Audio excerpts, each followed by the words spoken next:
Estúdio Popular. Estúdio Popular. Boa tarde, ouvintes da nossa rádio ESB FM. Estamos de volta com o nosso programa Estúdio Popular. Mais uma vez aqui com participantes ilustres dessa vez, mulheres incríveis da nossa cidade, aqui no nosso Roda de Conversa. Eu tô aqui nesse momento com Brenda Luara, que é psicóloga e também é professora da UESB, com Rosimeire Santana, psicóloga, pesquisadora do Grupo de Pesquisa em Educação dos Movimentos Sociais e presidenta da Associação de Moradores do Bateias 2. E estou aqui também com Lídia, que é a presidenta da União de Mulheres e Vitória da Conquista. E ela também é da executiva da União Brasileira de Mulheres. E também professora, né? Vejamos só as lutadoras que estamos aqui hoje. E aí a gente vai ter uma conversa. Gostaria, assim, de perguntar para as meninas, né? Como que é a relação delas com movimentos sociais, como que é a relação delas com as organizações das quais participam e qual a diferença disso, assim, na vida delas mesmo, no dia a dia. Olha só, para mim é uma coisa que assim, faz parte da vida, a opção de vida, né? Quando a gente é jovem, assim, quando vocês, né? Já vou fazer 62, a gente, que eu tinha 15 anos, 16 anos, eu decidi que ia dedicar minha vida à luta. Quando eu compreendi as contradições sociais de classe, as injustiças sociais, a desigualdade. Eu venho de uma família pobre, popular, né? E sentia muito na pele todo tipo de discriminação. Então, achava injusto aquilo. Fui tentar entender por quê. Eu não aceitava que isso era vontade de Deus. E aí, no momento que eu comecei a compreender, para mim, então, é possível mudar, é possível sonhar. Então, eu fiz essa opção, hein? De cara no movimento estudantil, logo depois no movimento sindical, no partido político, e tudo que eu puder participar, eu sempre participei. Aí a lista é muito grande. O movimento estudantil dando as caras de novo aqui pra gente. E você, Rosi, qual a sua relação, assim, com o cargo, o lugar, né, sua ocupação hoje? Qual a sua relação de vida, assim mesmo? Você que é presidenta, né, de uma associação de moradores. Primeiro a gente pensa que não é fácil estar em cargo de chefia, por mais que seja chefia de uma associação de moradores. Pois o que vemos, né, é que quem estão nesses cargos são as figuras masculinas, né? São Verdade. Os vereadores, os deputados, os presidentes, né? E quando se fala em presidenta, parece uma grande novidade. E é sim, e é uma grande novidade. E nós, mulheres, estamos conquistando esses espaços. Aqui em Vitória da Conquista, existem várias mulheres presidenta, e eu gostaria muito de enfatizar mesmo o termo presidenta, né? Muito bom. No feminino, no gênero, presidenta mesmo. E assim, é um espaço de luta, é um espaço de poder, é um espaço de emancipação, onde a gente consegue se libertar e, através do nosso comportamento, do nosso discurso, falando nas questões contraditórias, como a professora Lídia acabou de mencionar agora, através desse pensamento, desse discurso, dessa luta, a gente consegue também emancipar outras mulheres e libertar outras mulheres. Minha relação com o feminismo, ela é familiar, né? Minha mãe sempre foi uma lutadora, embora, assim, ela não se entendia enquanto feminista, mas ela não se entendia como feminista por ela não entender a história do movimento. Mas quando a gente percebe que o local da mulher não é esse local de submissão, de auxiliar, de a pessoa que está por trás do homem, mas sim ativa, nós somos lutadoras, nós estamos na história da humanidade, nós contribuímos muito com a história da humanidade. Se nos colocarmos em condições iguais, que nós não estamos, a gente consegue fazer um trabalho tão bom quanto qualquer um. Então, as diferenças de classe, as diferenças de gênero são imposições que demarcam as nossas vivências, mas quando a gente percebe isso, a gente muda, a gente procura um nome para isso. Aí o feminismo ele tem muitos atravessamentos. Hoje ele está muito mais fácil de mencionar ele de do se que... compreender também, né? isso do que antes. Então, antes, há pouco tempo atrás, era até dentro dos espaços da universidade, falar de feminismo, que eu lembro que eu até cheguei a falar, era meio que assim, meio que entendido como radical. Não, o feminismo é sobre querer que entender que as mulheres não estão em condições iguais do que os homens, mas essas condições não são naturais, são condições históricas legitimadas pela nossa sociedade. Então, cabe a nós, enquanto mulheres, cobrarmos que essas condições, que essas dívidas históricas, elas sejam trabalhadas e seja garantidas o nosso direito a ser quem podemos ser, porque as nossas potencialidades que elas são cortadas, não é nem nossas capacidades. Eu queria fazer uma observação sobre uma das falas de Brenda. Eu tenho visto assim muito encontrado jovens e é sempre aquela ideia de que o feminismo é entendido como sexismo. Isso, né? E isso é uma grande dificuldade, porque reflete na atitude que as pessoas têm. Não existe uma guerra nem um ódio contra os homens.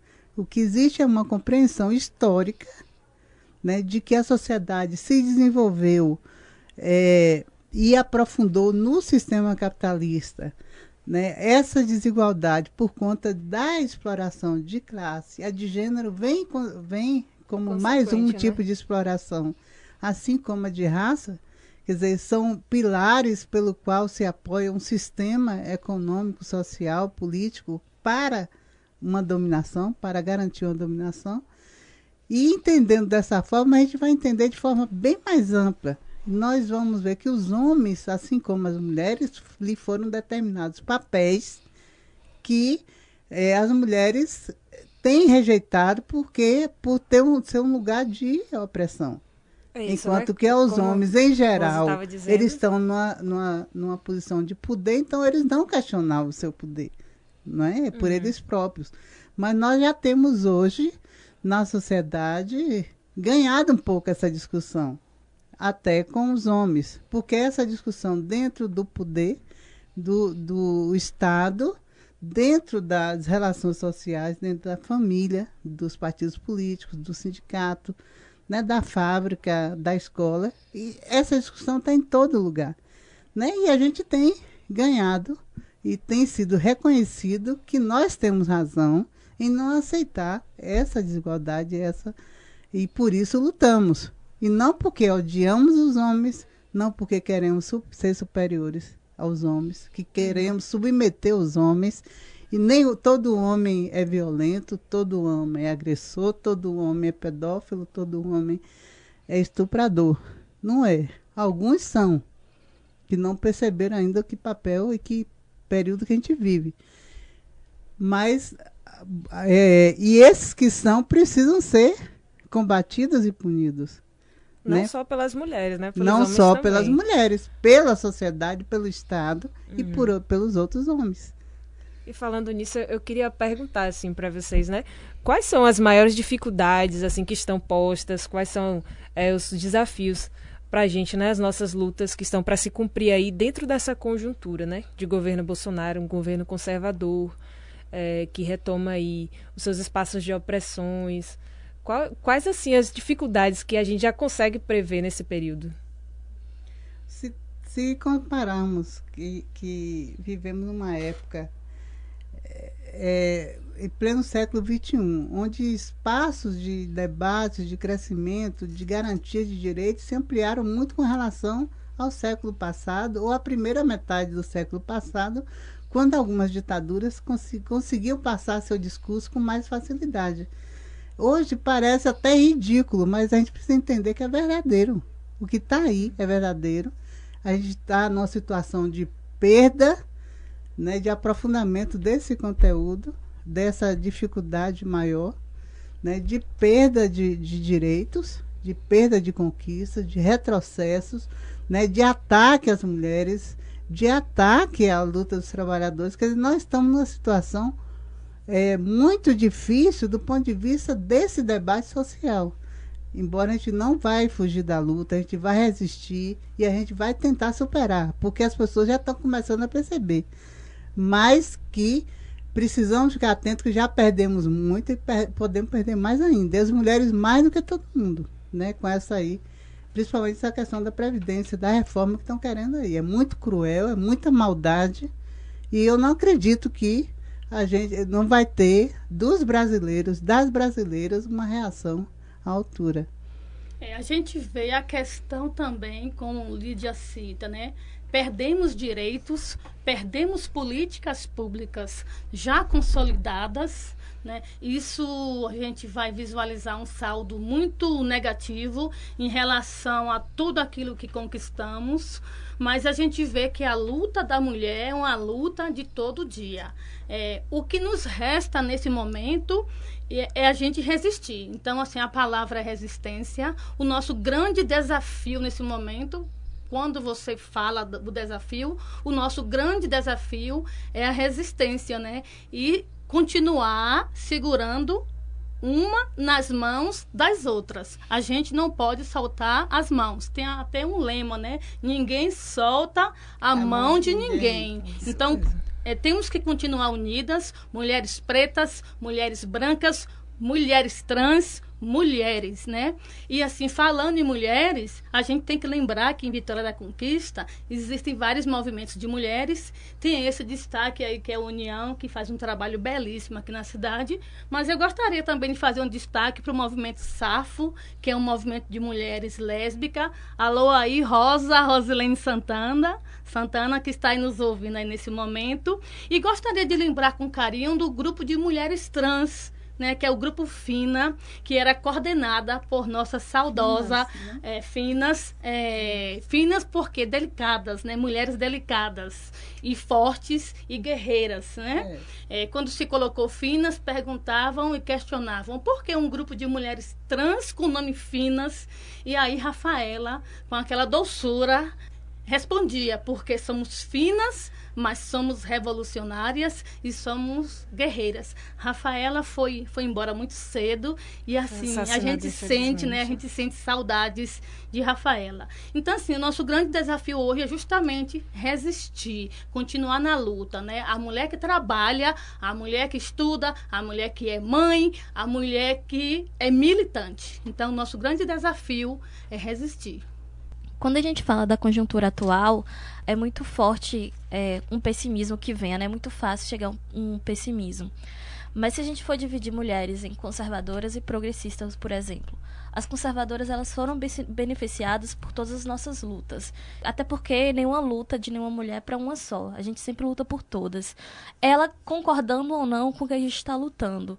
Então, se a gente lembra, por exemplo, que o anticoncepcional foi boicotado, tiveram vários movimentos contra a regulamentação, contra a produção, inclusive contra o acesso gratuito, a gente lembra que as outras coisas, por mais que pareçam ser impossíveis a gente resolver as questões dos nossos direitos reprodutivos, entre outras coisas, é uma questão de movimentação. E uma coisa que eu sempre falo, a mulher conservadora, ela não vai aceitar se disserem para ela que o local dela é a cozinha, porque ela está acostumada também a entender, a demarcar o seu local de fala, a demarcar sua voz, a demarcar sua história, assim como a mulher progressista.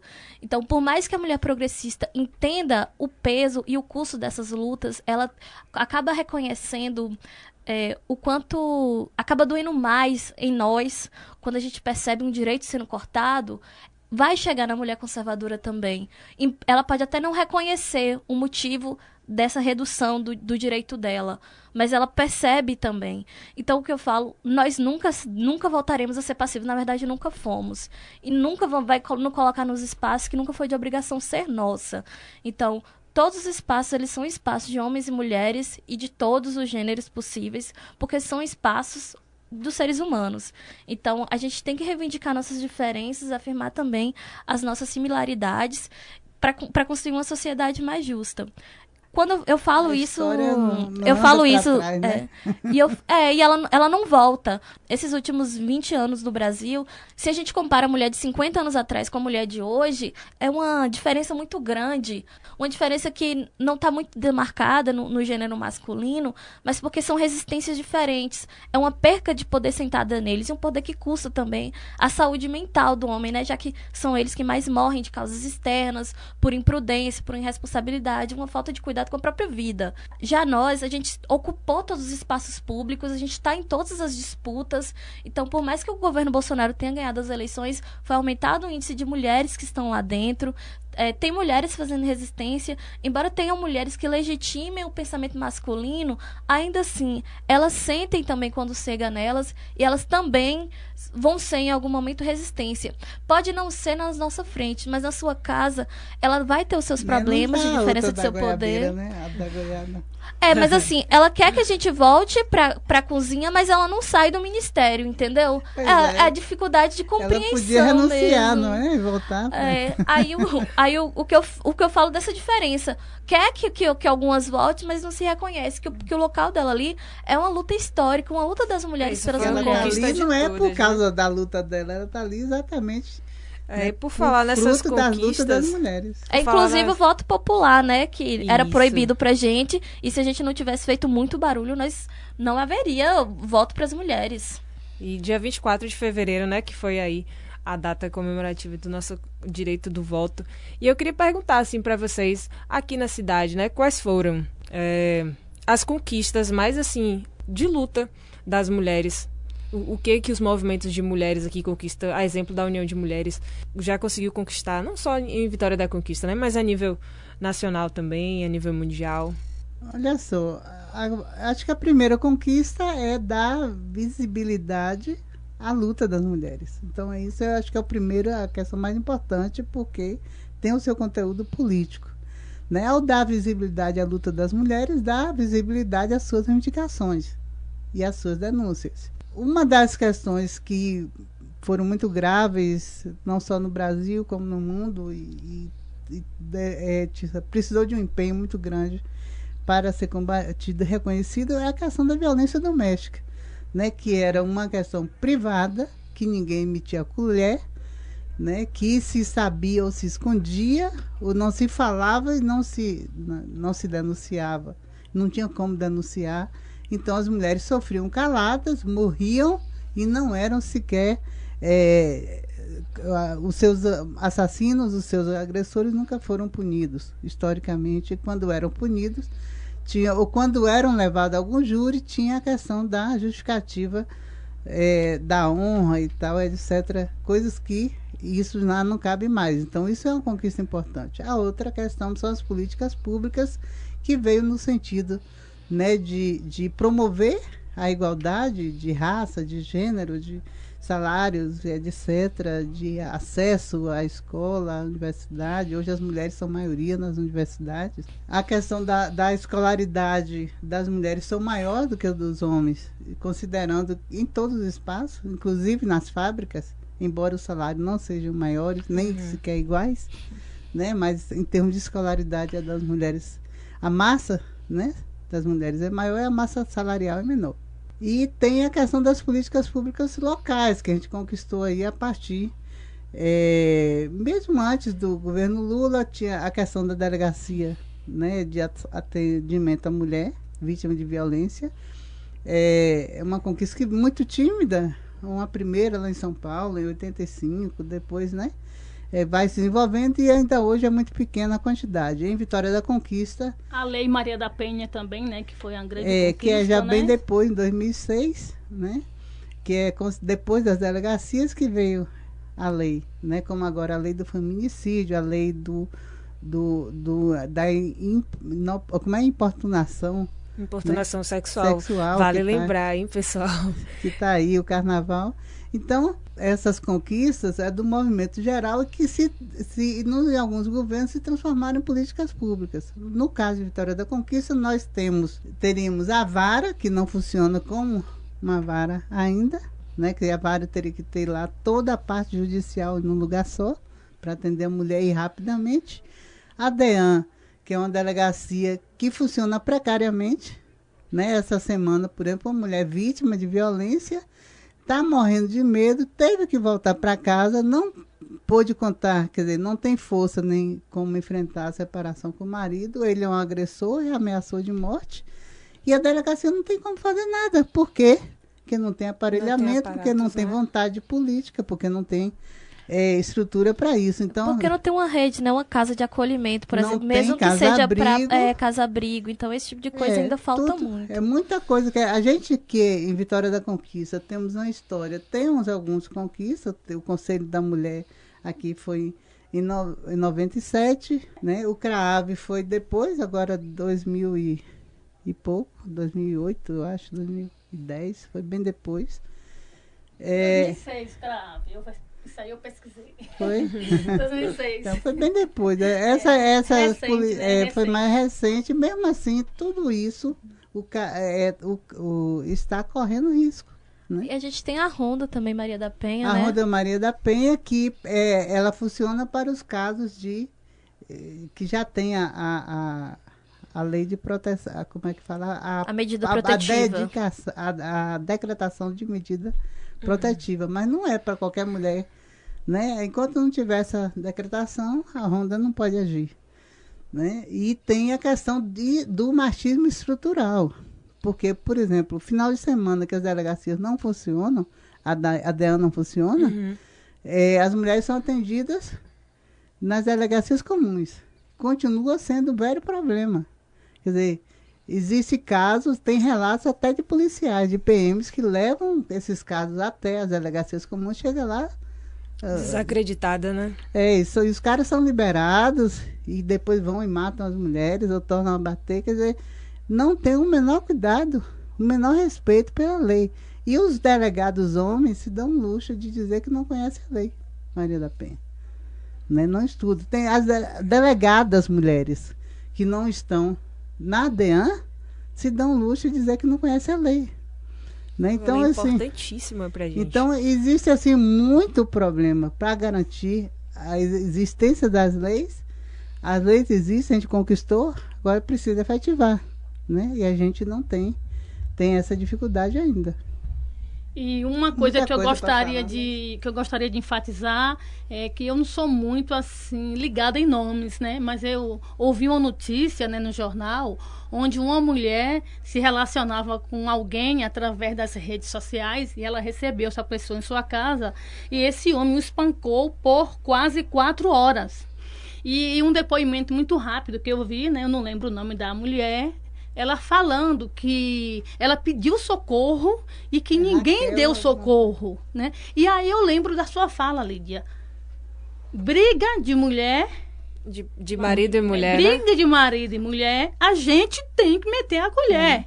Tudo bem, se a gente não quer ir lá, bater na porta por algum receio, chamar a polícia. A gente tem que tomar uma postura. Eu não posso ouvir... E convencer a polícia aí, né? Isso, então eu não posso ouvir a minha vizinha apanhando e ficar quieta e cruzar os braços ou rezar. Então nós temos que tomar um posicionamento, porque amanhã é ela que está apanhando, depois eu não sei mais quem é que vai apanhar. Então, assim, é isso que eu quero enfatizar. Se a gente não quer... denúncia. Isso, denunciar. Então, tem aí os 180, tem o Disque 100 também, né? O Disque 100. Aqui é o 190, 190, né? que a gente fala aqui, direto com a isso, polícia. Aqui é o 190. A Lei Maria da Penha, pelo que eu percebo, assim, nos processos de escutas, ela ainda tem 2 problemas. O primeiro é que a gente espera chegar na violência mais específica para a gente fazer a denúncia. Então, há um conjunto de violências que acontece antes da violência física chegar. A gente tem a violência moral, a gente tem a violência ou psicológica, a gente tem a violência patrimonial, são 5, né? Moral, sexual. Isso, e a sexual. Aí até chegar a violência física, todas elas já foram cometidas. Há algo imposto no nosso processo formativo de que a gente tem que edificar o nosso lar. Então, quando o nosso companheiro está lá nos ofendendo, gastando o nosso dinheiro sem autoridade, chega até vender propriedades nossas sem nossa autorização ou sem nossa vontade, nos impõe a fazer isso. A gente está ali sendo violentada a todo momento e a gente não percebe. As pessoas não percebem. Então, às vezes eu vejo amiga sendo puxada pelo braço pelos companheiros, eu até falo, epa, calma que não é assim. Mas, assim, para elas e para a maioria das mulheres, há uma certa normalidade nisso. Assim, porque ele ficou um pouquinho bravo, porque ele tá com pressa. Não é assim. Então, a gente no seio, diz que é sem querer. Isso, pega a gente vai passando. A gente vai passando a mão na cabeça, na hora que a gente vê, a situação está gravíssima. Aí, assim, o que implica o outro problema da Lei Maria da Penha. A queixa, ela só é válida de verdade quando a mulher que faz. Então, a gente pode denunciar, a gente vai lá, presta o boletim, mas só há o máximo que vai ter uma visita e ela vai ficar em último local, mas ela só há prisão, mandado de prisão, né? se a mulher denunciar. Então, assim, por mais que eu vejo uma situação de agressão, presto a queixa, relato meu depoimento, mas só é válido se a mulher falar que sim. Então, a gente entende que os relacionamentos abusivos, eles envolvem situações muito complexas que, às vezes, a vítima, ela é vitimativa no sentido de que ela acha que ela merece aquela situação que ela tá. Então, é difícil romper com o ciclo. Quem estuda mesmo o ciclo de violência entende a complexidade de lidar com isso. E a Lei Maria da Penha, ela precisa... A gente que está nesses espaços, a gente que se reconhece a importância desse debate, a gente precisa discutir novas formas de se acolher essas informações. É uma brecha que acaba legitimando algumas outras coisas. Claro que a Lei Maria da Penha é uma vitória muito grande e precisou de, inclusive, intervenção internacional para ela existir.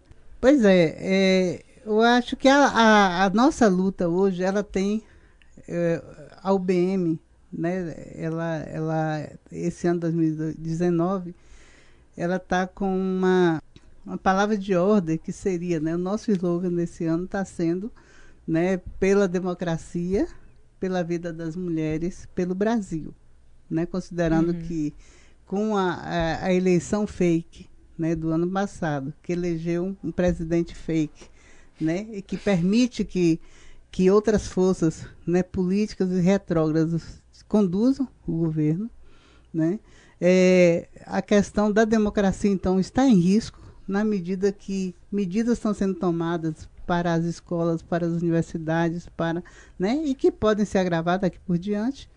Também a questão da vida das mulheres ainda é a questão da violência doméstica e outras violências, com a coisa mais grave que a gente vive, considerando aí a questão da nova lei de armamento, a liberação do uso de armas. Então, as mulheres vão morrer mais do que morriam antes, né?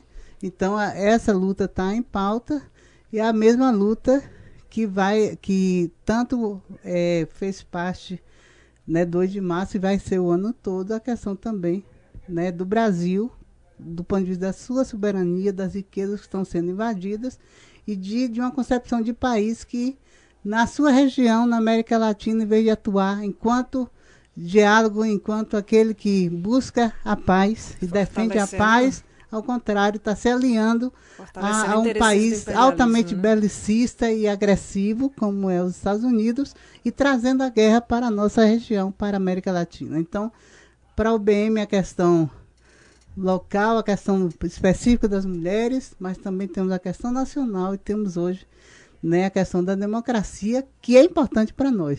Quanto mais democracia, e democracia radicalizada, mais implica em igualdade é a maior participação das mulheres em todos os espaços. Tá, agradeço aqui as mulheres incríveis que nós recebemos hoje, Lídia, a Rose e a Brenda também. E a gente encerra por aqui, é uma pena, a gente queria ter mais tempo porque o nosso papo flui aqui. Depois daqui, com certeza, a gente vai continuar conversando lá fora. Um grande abraço, até o próximo bloco.